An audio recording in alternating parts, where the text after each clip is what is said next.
ennaku ezo mbadde nkuwulira ng'okaabira abaana bo naye tusabe abaana banyiiga balabika naye bakomewo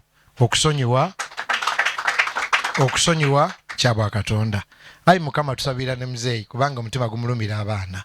Tusabye Mukama nkimanyi obusungu bungi kubanga you can't joke with that pain they went through. Naye ono ye taata. Nsaba Katonda ababeere atandika obbakkakkanya mpola mpola musonyiwe kitammwe. Si kyangu sigambye nti nyooma obulumi bwammwe ne disappointment ne bye mwayitamu. Naye Kristo baamuyisaamu omusaalaba misumaali n'asonyiwa kubanga omutima gwa kitammwe gumuluma. Tukisabidde busabizi. Nsaba n'olunaku lumu ndabe Pastor Bugingo ng'atudde ne famire ye n'abaana be. Nakyo kibeerewo. Kubanga ono musajja Katonda amukozesezza bingi. Ani atuukiridde? Teri atuukiridde. Kisa kya Katonda. Abangirikani bayimba nti tewali ku nsi kuno mulongoofu. Tusabye mu linnya lya Yesu Kristo Mukama waffe. Amiina.